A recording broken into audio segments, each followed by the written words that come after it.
प्रेमाची गोष्ट या मालिकेचा 18 ऑक्टोबरचा भाग तुम्ही पाहत आहात. सुरुवातीला आपण पाहत आहोत सागरसाठी एक पत्र आलेलं असतं. तेव्हा सागर ते पत्र मम्मीजवळ देतं आणि तो मम्मीला म्हणतो, हे कागदपत्र देवासमोर ठेव. तेव्हा मम्मी विचारतात, कसली कागदपत्र आहेत ही? सागर म्हणतो, काही नाही, मी ना एक जमीन खरेदी केली होती. काय आहे ना, खूप दिवस झाले मी हॉस्पिटल बांधण्याचा विचार करत होतो आणि त्यासाठीच ही जमीन खरेदी केली होती मी. हे ऐकून मम्मी आणि स्वातीताईंना खूप आनंद होतो, पण सावनीला मात्र दुःख होतं. आता ती घासत असलेली भांडी जोराने आपटते. तेव्हा मम्मी जोरानेच ओरडतात, हे भांडी कशाला फोडते का तू? तेव्हा सावनी म्हणते, नाही, ते हातातून भांडं निसटलं माझ्या. आता सावनी मनातच म्हणते, हॉस्पिटलसाठी जमीन म्हणजे नक्की हे मुक्तासाठीच असणार. पण हे तर आधी ठरलं होतं ना. पण सध्याचा सागरचा मूड पाहून मला नाही वाटत तो हॉस्पिटल बांधेल. इथे तर तो मुक्ताला दूर लोटते, तर कसलं आलंय हॉस्पिटल आणि कसलं काय? सागर ना नक्की हे कागदपत्र फाडून फेकून देणार. मम्मी म्हणतात, हे ना खूप मोठं पुण्याचं काम आहे. स्वातीताई म्हणतात, बेस्ट आयडिया आहे. पण हे मुक्ताला माहिती आहे का? कारण तू हे सर्व तिच्यासाठी करतोयस ना. आता स्वातीताई स्वतःच बोलतात, म्हणजे सरप्राईज आहे का? अरे वा, जेव्हा तिला कळेल ना तेव्हा तिला इतका आनंद होईल ना, म्हणजे कुठल्याही डॉक्टरला आवडेल असंच सरप्राईज आहे ना हे. आता ही कुसकी सावणी म्हणते, दिस इज नॉट फेअर. मीच का असं गरिबासारखं राहायचं? मला सुद्धा माझा हक्क पाहिजे. काही करून मला सागरच्या प्रॉपर्टीत आणि त्याच्या पैशांवर हक्क मिळवायचाच आहे आणि त्याच्यावर फक्त माझा अधिकार असेल, इतर कोणाचाही नाही. आणि सागरची बायको नसले म्हणून काय झालं, त्यांच्या मुलांची आई तर मीच आहे ना.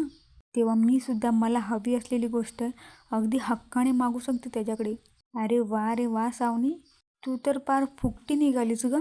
आता ही सावनी धावतच जाते आणि ती सागरला म्हणते, कॉंग्रॅच्युलेशन सागर, आणि तू हॉस्पिटल बांधतोयस हे ऐकल्यावर मुक्ताला खूप आनंद होईल. आणि आता ना मी पण विचार करते की मी स्वतःच्या पायावर उभं राहणार. नाही म्हणजे आदित्यचा आणि माझा खर्च मी स्वतःच घ्यायला हवा ना. किती दिवस तुमच्या सर्वांची मेहरबानी घेणार ना. आणि शेवटी मला माझ्या आणि आदित्यचा फ्युचरचा विचार केलाच पाहिजे ना. आणि त्यासाठी ना मी स्वतःचा ब्रँड लॉन्च करणार आहे. सागर म्हणतो, नाईस आयडिया. आता ही सावनी म्हणते, पण काय आहे ना, बिझनेस म्हटला की पैसा येणारच ना. एकदा माझ्याकडे पैसे आले ना की मी काय असा बिझनेस करू शकते. म्हणजे कळते ना तुला सागर, व्हॉट आय मीन. काय आहे ना, तू जर का मला पैसे दिलेस ना, म्हणजे फार नाही, तू फक्त इन्व्हेस्टमेंट जरी केलीस ना. सागर म्हणतो, तू जर स्वतःच्या पायावर उभी राहणार असशील, आदित्यच्या फ्युचरची जबाबदारी घेणार असशील, तर मी डेफिनेटली मदत करेन तुला. पण त्याआधी तुला स्वतःला सिद्ध करावं लागेल. सुरुवात तू घरापासून कर ना. स्वाती आणि कोमलचे ड्रेस डिझाईन कर. सोसायटीमधल्या बायका आहेत त्याच्यासाठी नवीन साड्यांची डिझाईन तयार कर. त्या सगळ्यांना आवडल्या आणि त्यांनी मला जर ग्रीन सिग्नल दिला तर मी 100% तुला मदत करेन. आता हे ऐकून या सावनीचं तोंड बघा कसं झालंय. आता ती रागारागाने तिथून निघून जाते. हे पाहून मम्मी आणि स्वातीताईंना खूप हसायला येतं. इकडे मुक्ता सईला झोपत असताना मनातच विचार करते, मला ना खात्री आहे वेळ पडली तर मी स्वतःला बाजूला ठेवेन, पण तुमचा विश्वास पुन्हा एकदा जिंकून दाखवेन. बघालच तुम्ही खडूस कोळी, मी नाही रडणार आहे.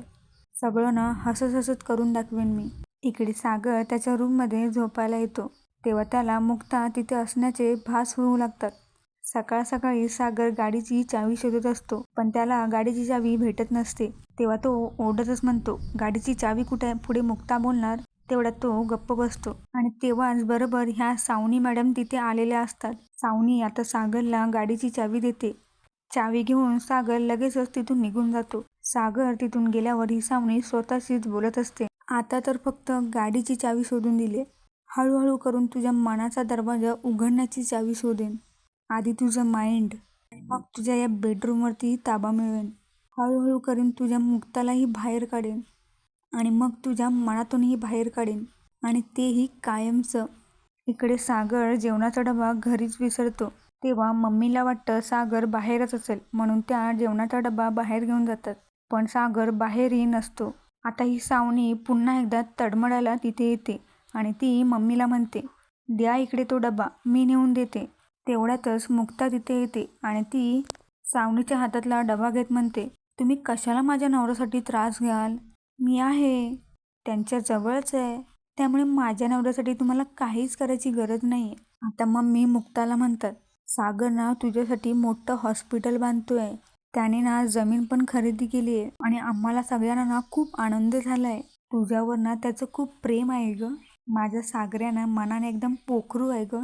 आता हे ऐकून मुक्ता मनातच म्हणते, तुमच्याबद्दल ना मला प्रचंड अभिमान आहे आणि माझं ना खूप प्रेम आहे तुमच्यावर. पण मग एरवी असं का वागता तुम्ही माझ्याशी? आता प्रेक्षकांनो, मुक्ता सागरसाठी डबा घेऊन ऑफिसमध्ये येते. पण तिचा हा नवीन लूक पाहून तुम्हाला खूप हसायला येईल. पहिले तर हे दोघेही मुक्ताला ओळखत नाही. मुक्ताला असं आलेलं पाहून सागर मुक्ताला म्हणतो, हे सगळं काय नाटक चालू आहे तुमचं? हे घर नाही आहे, ऑफिस आहे माझं. तुम्ही कशाला आला तिथे? तेव्हा मुक्ता म्हणते, असं कसं धानी, तुम्ही शिदोरी विसरली असा. मग मी आणून नाही का देणार? खरंच ही मुक्ता कुठे अशी लँग्वेज शिकायला गेली होती काय माहीत. किती परफेक्ट बोलतेय. सागर म्हणतो, मला डबा नको आहे, जा तुम्ही. मुक्ता म्हणते, खायला घातल्या बगर म्या नाही जाणार. आता मुक्ता मिहीरला म्हणते, हो पाहुणं, सांगा की तुमच्या भावासनी. आता मिहीर हसतच तिथून निघून जातो. मुक्ता सागरला म्हणते, ओ धनी, डबा आणलाय, घ्या की खाऊन पड्डीशी. आता ऑफिसमध्ये 2 कर्मचारी सागरची सही घ्यायला येतात. तेव्हा मुक्ता त्यांच्या हातातील फाईल ओढून घेते. ती त्यांना म्हणते, जेवणाच्या टायमाला कसलं आलंय काम? सुखाने 2 घास खाऊ दे की त्यासनी. मुक्ताचं असं वागणं बघून सागर पटापटा डबा खाऊ लागतो. तेवढ्या त्या मुक्ताचा पाय घसरतो आणि ती सागरच्या मांडीवर पडते. आणि प्रेक्षकांनो, अशा प्रकारे हा भाग इथे संपला आहे. शेवटपर्यंत पाहण्यासाठी धन्यवाद.